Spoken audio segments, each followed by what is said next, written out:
Welcome to virtual knee surgery. This activity will show you the process of replacing a failing knee joint. Are you ready? Today, our patient is a 76-year-old man. It is mandatory to check the patient's vital signs before beginning surgery. An anesthesiologist in the operating room performs this step. If the patient's vital signs are not in the normal ranges, we will not proceed with the surgery. Using the healthy person's vital sign chart as a reference, can our patient undergo surgery today? It looks like surgery will proceed as planned. Take a moment to look at our patient's x-rays. Which knee do you think needs surgery? You're right, his left knee appears worn down and lacking cartilage, which is likely the cause of his pain. The nurse has begun prepping our patient for surgery by placing an IV needle in his right hand. Now it's your turn. Use the marker and write your initials on the proper knee to be operated on. This may seem silly, but it's an actual step taken to prevent wrong site surgeries. Nope.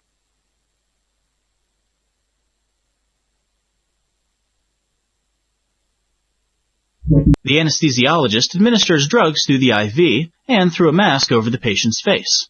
What function should these drugs perform? No. Good work. Nope. Fantastic. Great. After the patient is unconscious, and before the first incision is made, we need to establish a sterile field around the surgical area.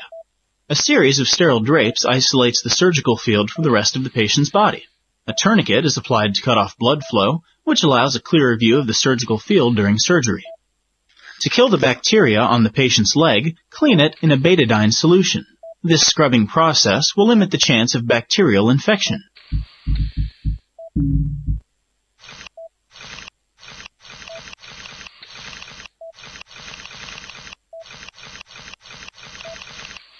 Betadine scrub is applied 2 more times, followed by the final arrangement of sterile drapes.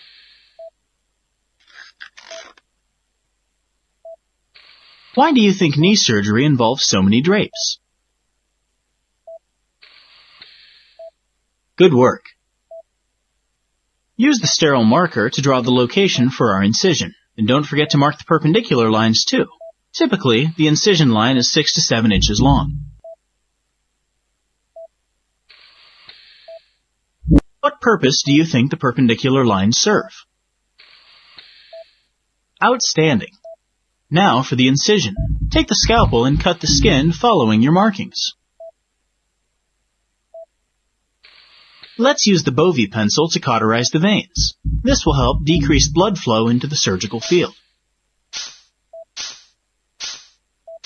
The rake retractors fold the skin and tissue out of the way, exposing our patient's knee.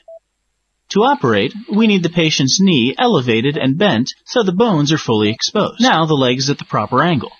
Use the rongeur to remove the anterior cruciate ligament, or ACL, the meniscus, and any bone spurs that may be lurking about. Are you a good sculptor? It's time to shape the femur, tibia, and patella so the new knee components fit properly. A hole must be drilled inside the femur to set up the distal femoral cutting jig and alignment device. The jig is put into position and helps ensure that the cuts made to the bone are exactly what are needed. Now hammer in the pins to hold the jig.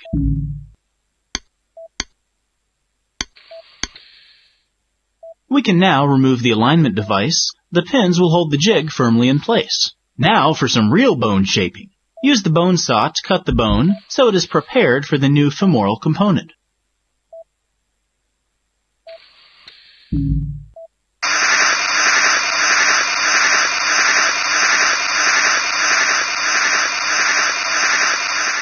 Another cutting jig, along with the bone saw, allows us to finish shaping the femur.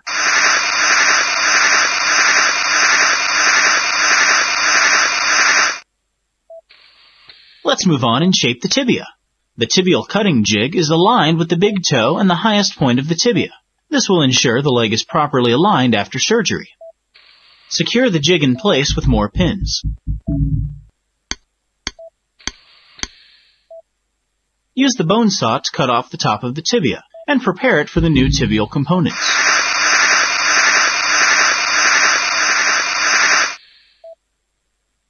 Now we'll use the patellar cutting jig and bone saw to remove the back of our patient's patella.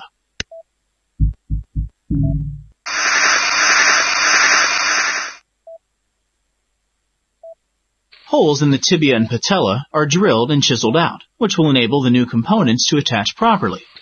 Time to place the trial components. First, attach the femoral trial component. Attach the metal tray trial component to the tibia. Insert the plastic trial spacer into the metal tray component. Lastly, attach the patellar trial component. Why do you think the two tibial components are inserted separately instead of as one unit? Fantastic! Conduct a range of motion tests to assure proper knee alignment and successful prosthetic fit. Typically, a normal range of motion allows the leg to move from 0 to 100. Knees aren't meant to bend sideways, so it's important to determine whether there is a gap or space between the femoral and tibial components. There's no noticeable gap, so this knee is a good fit. Why do you think there are so many steps taken to ensure proper alignment? Great. We've tested the trial components. Now let's remove them and prepare for the permanent components by applying a special cement compound that binds metal and plastic to bone. A scrub technician has mixed up a batch of cement for you to use. With the cement in place, the final components are permanently attached to the knee. Any excess cement will be scraped off and thrown away. Lay the leg flat on the table so the new knee components put pressure on each other. This allows the bone and components to bond with the cement. The cement can take anywhere from 10 to 15 minutes to harden. We perform our range of motion tests one final time. Our patient's new knee is looking good. Let's close up the incision. First, suture the deep tissue and fat layers back together. For closing the surface incision, you have a choice between the stapler and the suture.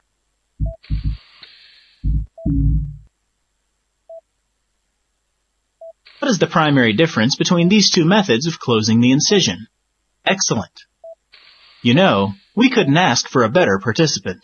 You've done an excellent job. Are you sure this is your first total knee replacement? Our patient will remain in the hospital for 3 days, followed by 3 to 8 weeks of physical therapy. Because of this surgery, our patient will have significantly reduced pain and increased mobility. Before you leave, let's think about the life of the new knee components. What kind of forces do you think the new knee will need to withstand? Nope. No. Nice job. People average about 5,000 steps per day. Our patient's new prosthetics will withstand a great deal of force for 36 million steps or more. I'm off to check on another patient while the OR team prepares the room for the next surgery. You've been a great help. See you next time.